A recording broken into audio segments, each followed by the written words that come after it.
Once again, we're gonna do a video on this thing. See how this thing will bend? Look at that.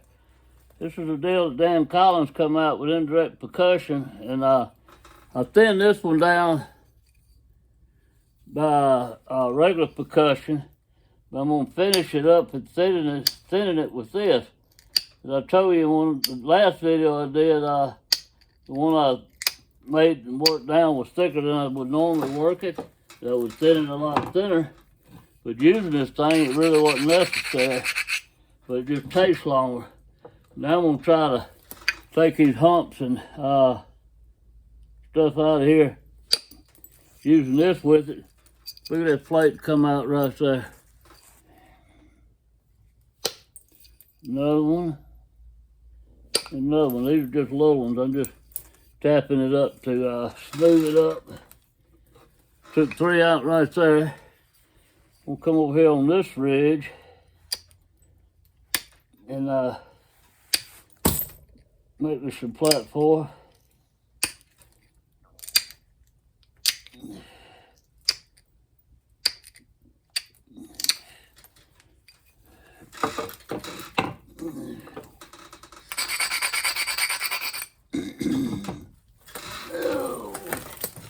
All right. Try to run one right down this ridge right here.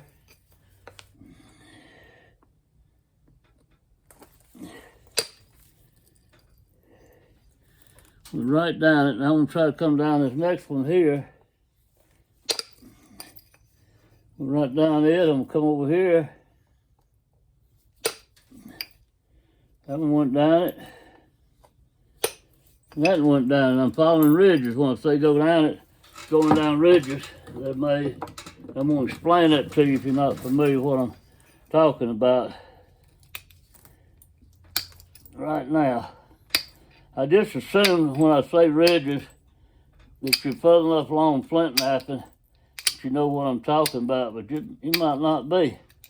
So I need to take time out to explain it to you.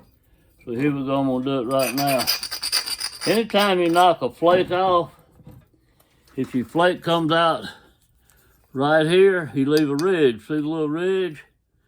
So what we're going to do is we're going to run it on this ridge. So we're going to knock one out right here and it follows the ridge. And see what happens. And the flake followed that ridge and it left another ridge. Follow that ridge and left another ridge, but we don't need to follow that one. I don't know, maybe a little bit. It's kind of a little high. I won't get it too perfect. But like Dan Collins we made it too perfect. I won't do that. All right, now I got an area from here to here I need to thin out some. I'm going to push down here to raise this edge up. Anytime you're pressing down or hitting down on something, you can even be hammering down on it, you're raising the edge up.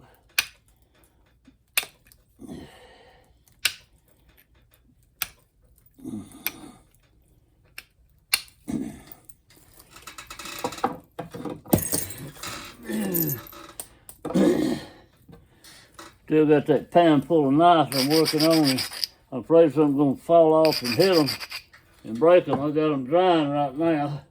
I really need to move that pan. All right, I'm going to try to run a long one right to the middle here. I hope I can get one to go to the middle. I'm going to kind of raise it up a little bit and hit real hard. And it didn't go to the middle. It went right to there. So what that's telling me, I need to increase my angle a little bit more and see what we can do. Wow. That one went all the way down to there.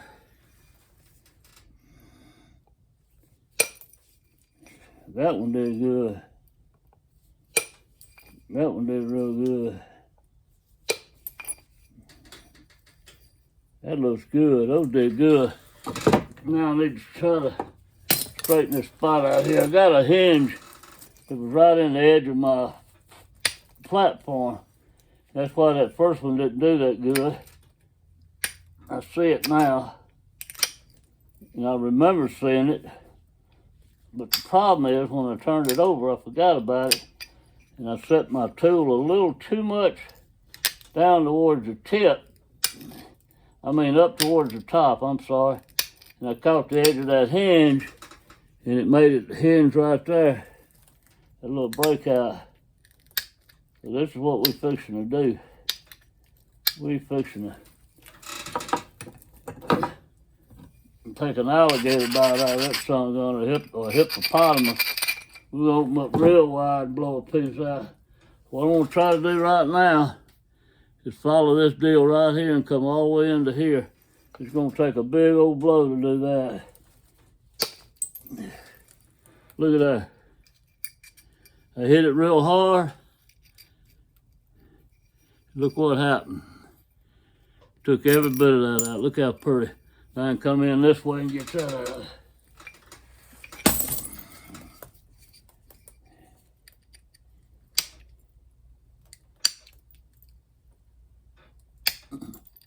These little short videos, but I've only been down here a few hours every day. I've been trying to get my strength back from this illness I had. I'm still weak from being sick.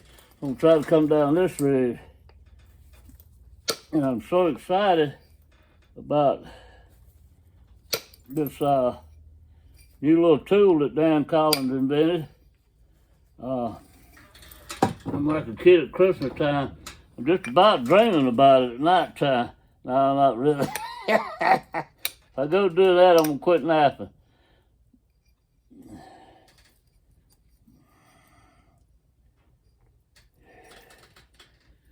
I'm gonna tell you something.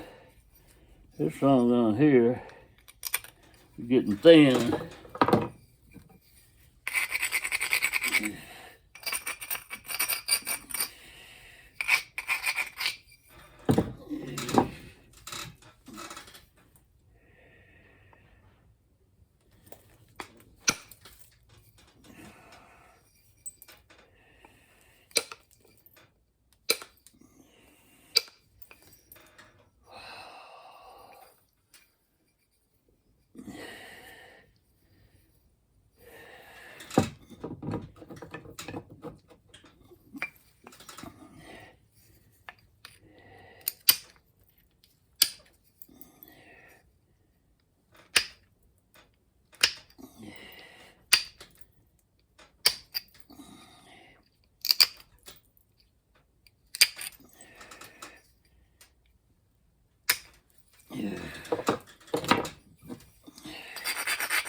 I'm gonna call it quits. It's gonna be a real short video. I'm just gonna go take these out, and it's gonna be ready to pressure flake. And 999 videos out there on pressure flaking. I probably got 3 or 4 of them myself.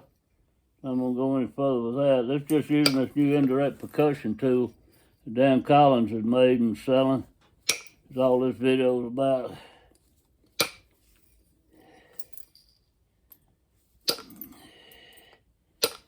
We don't want to make it too thin.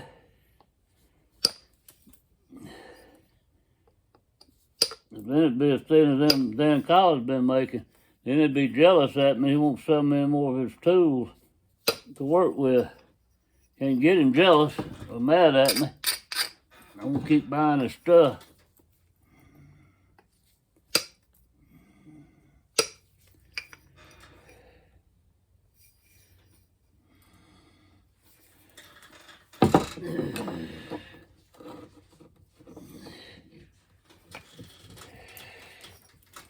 I'm sitting there worried about all this little layers and stuff like this, and I forgot about my base.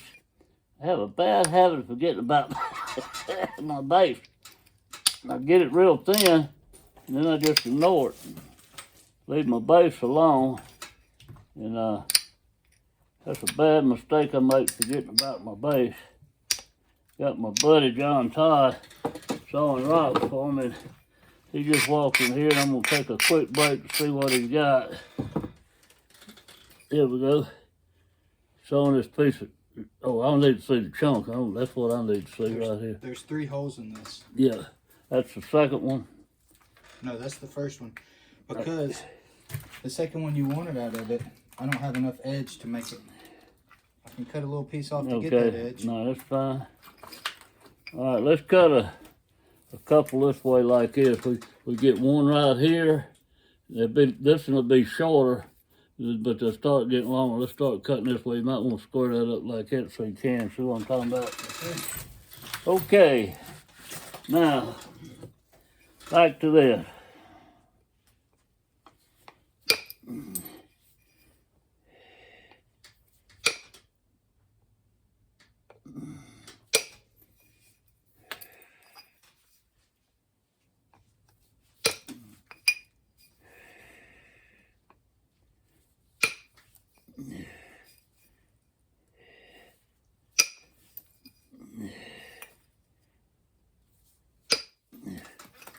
There we go. At the base then. Let's see. Got to be a few more things we can do on here. There's one right here. I'd like to see what's going to happen right here. Maybe right in here.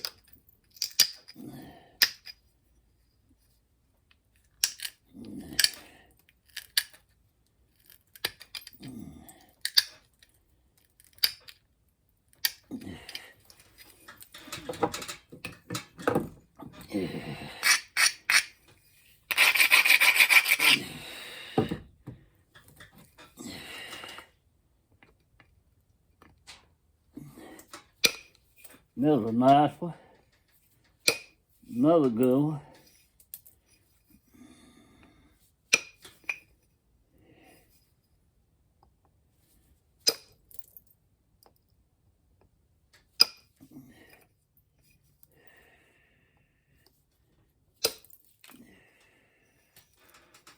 Well, boy, I wish I'd looked underneath. I'll show you what I'm talking about. I thought I had about another inch to go to get this bad spot, and it's really not bad, but the spot I wanted to get out, and I didn't. Man, I was already on it, and so I didn't use the right angle or nothing. So I'm going to have to go back and do it over. Because this spot right here, I thought it was down here, and I just didn't look back. My memory didn't. I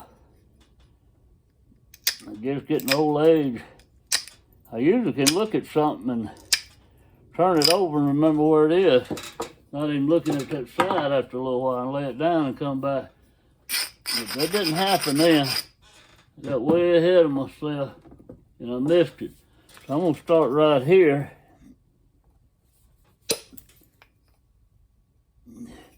Work my way up.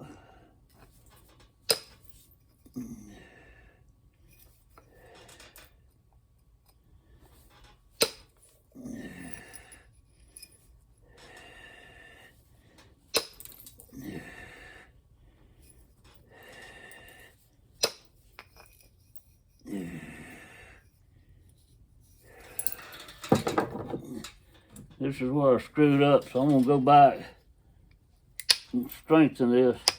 Put a little more convexity in it. I don't want to screw it up no more, because if I do, I'm going to thin my point. I'm going to take the width out of it. Trying to create my problem. My boo-boo I made.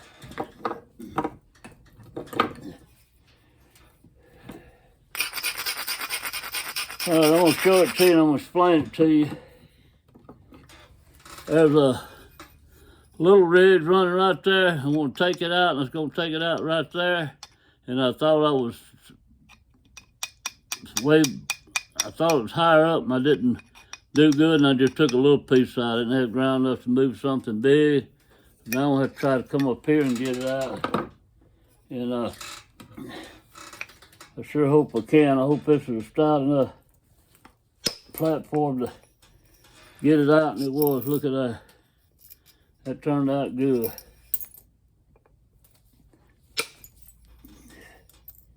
Got that one out.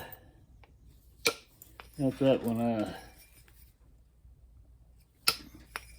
Got that one.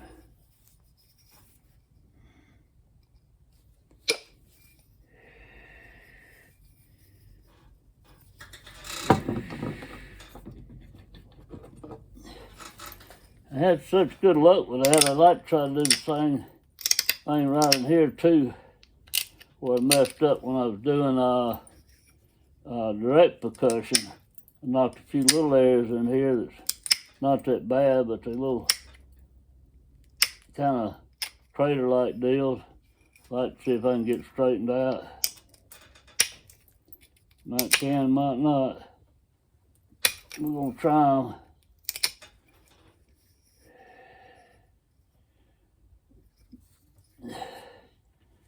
I was talking to a good friend of mine, Dave Crawford, last night, and he said, man, I remember Ted Franks. I was talking about Ted Franks, first person I ever seen use indirect percussion, and he knew Ted, and he knew him well. And he said, you remember that joke you told? And old Ted fell for it, and I said, no, he said, about your dog drinking the gasoline. And I got to laughing. What I told him, I said, I had a chainsaw. I've been cutting pine trees, and that rosin that got all in my chain, and I took my chain off and going to put in gasoline to get that old pine pitch, that rosin out of my chainsaw, and I poured it in a dishpan-like thing. And my dog had been running rabbits behind me. The whole time I'm working, he'd been running rabbits. And he heard that saw quit running. I guess he thought I might feed him something. He come running up there, and just as I poured that gas, he saw me pouring. I guess he thought it was water, and he was thirsty. And he run up there, and before he stopped to even realize what happened, he was laughing so fast, that big tongue went bloop, bloop. He grabbed 2 gulps of that gasoline. And I never seen nothing like that in my life. That dog flipped over backwards twice, turned complete flips over backwards. Then went to spinning around in circles like a dog does when he's chasing his tail. He spun out there for about 10 yards and just fell over, all 4 feet sticking up. And I was telling him about it. I said he fell out there with all 4 feet was sticking up. And Ted Frank said he was dead. And I said, no, he run out of gas.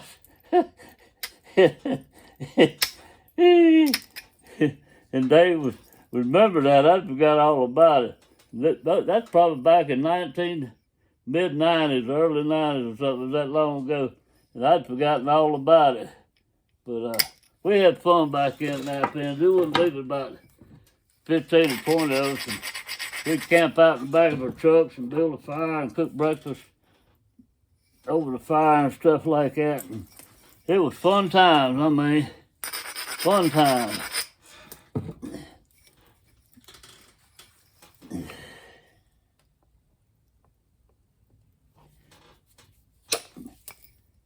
One of them we had every year for about 4 years, and finally we went and started doing it inside Don Calberg's big old barn he had. It was a sign shed. He used to be in the sign business, and shed he made signs in. We don't understand. We had this big old shed.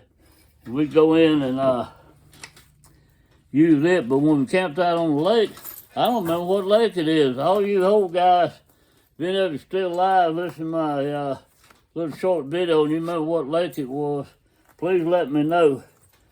I won't say Belton. I could be way off on that. That might not even be close to it. But the lake that we camped out on had flint on it. And we could just walk around the bank of the lake looking down at the water and pick up all the flint we wanted. And I'm going to show you this piece right here. This is made with that Dan Collins, I won't call it a woolly booger stick, indirect percussion stick. That's a woolly booger. A woolly booger is the worst thing it is. There's nothing no badder or no worse than a woolly booger. But anyway, I'm going to pressure flake all that and make me a nice dovetail or something out of it. But back to my story, we would pick up the rock and break it up. It'd be huge pieces and spall it out and build a fire and heat treat it right there. We stayed 2 or 3 days and we cooked on the rock. We'd have 2 big rocks up like this and a rock going across, and we would put bacon and sausage on that one going across, has a fire under it. And then we cook our eggs and stuff like that, and take a wrap, a soft shell tortilla wrap or something, and wrap it up in it. We had eggs and bacon and sausage. Man, those were the days. It didn't get no better than that. We had a super fun time. All the rock you want, you treat it right there. You dig it out of the hole in the ground and break it up. And those Don's, J.B. Saulberger, and watch him nap. And he was up in age, and that son could still nap. My gosh. I mean, when I think he lived to be over 80, I'm not sure, but that man could make our heads up to the day he died. Anyway, I hope y'all enjoyed this, and I've had a great blessing already today. I made a tremendous blessing, and probably do a testimony about it on the next video.